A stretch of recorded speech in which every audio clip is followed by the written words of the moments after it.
Jumpa lagi di video iBack. Kali ini kita akan membahas salah satu pertanyaan dari orang tua murid ya. Menanyakan lebih baik saya ambil A-level di Indonesia atau ambil A-level di Inggris. Secara umum program A-level yang ada di Inggris maupun di Indonesia, yang umumnya kalau di Indonesia itu diajarkan atau disediakan oleh sekolah-sekolah internasional, memiliki kesamaan, tidak ada perbedaan. Jadi mau ambil di Indonesia maupun di Inggris sama. Walaupun dari beberapa pesan yang disampaikan oleh Universitas di Inggris, mereka kalau ada perbandingan, mereka tentunya lebih memilih yang lulusan A-levelnya di Inggris. Jadi perlu digarisbawahi bahwa kalau kita dari SMA, jenjang SMA, misalkan kita SMA kelas 2, atau bahkan sudah lulus pun tidak jadi masalah.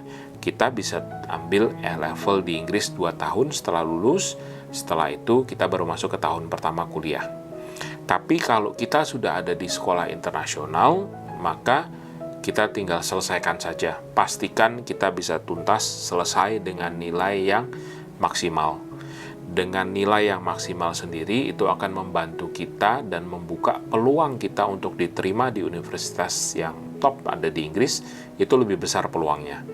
Kalau nilai kita pas-pasan, maka mereka sendiri juga akan mempertimbangkan untuk mencari lulusan A-level lainnya yang nilainya lebih tinggi. Program A-level sendiri kalau di Inggris itu selama 2 tahun. Ada beberapa penyelenggara A-level yang menyediakan programnya hanya 1 tahun atau bahkan 1,5 tahun. Memang kalau program yang dipadatkan tentunya libur berkurang, load pelajaran pun bertambah. Jadi kalau kita bicara mengenai saya mau ambil A-level yang di Inggris saja, tapi supaya cepat saya ambil yang lebih padat, itu bisa. Seharusnya 2 tahun, hanya setahun saja kita ambil, setelah itu selesai, dan kita masuk ke kuliah langsung tahun pertama. Nah, pilihan A-level ini sebetulnya kalau kita ambil A-level, kita memiliki peluang untuk bisa masuk ke program studi mana saja yang ada di Inggris itu lebih luas.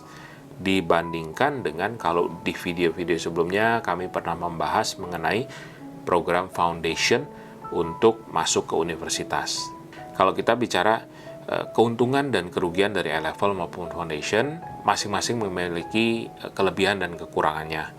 Tentunya biasanya kalau ambil A-level, mereka berharap bisa masuk ke program-program di Inggris yang lebih menantang, misalkan seperti medical, biotechnology. Nah, 2 program ini memang secara spesifik lebih memilih lulusan A-level.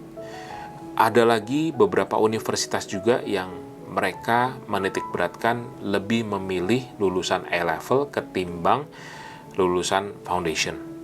Jadi kita cukup sesuaikan saja. Kalau social sciences, misalkan seperti business, program politics, economics, atau mungkin education, hal-hal itu bisa cukup mengambil program foundation saja. Kita tidak perlu ambil A-level. Ya. Nah, menjawab pertanyaan tadi di awal tadi sudah saya sebutkan untung ruginya, juga sempat saya sebutkan apakah lebih baik ambil A-level di Inggris atau di Indonesia. Sebetulnya sama saja.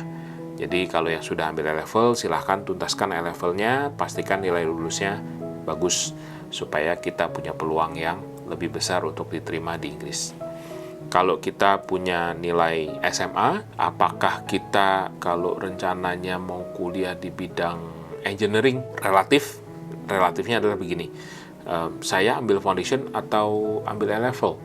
Hal itu kita konsultasikan, tergantung dari kebutuhannya, mau ambilnya engineeringnya di bidang engineering apa, kemudian mau masuknya ke universitas apa. Beberapa universitas yang tadi saya sampaikan juga, ada yang memilih memang lebih suka mengambil lulusan A-level ketimbang foundation. Demikian informasi yang bisa saya sampaikan. Mudah-mudahan informasi ini dapat mencerahkan dan membantu para orang tua maupun calon mahasiswa apakah ambil A-level di Indonesia maupun di Inggris. Ya, terima kasih. Sampai jumpa di video selanjutnya.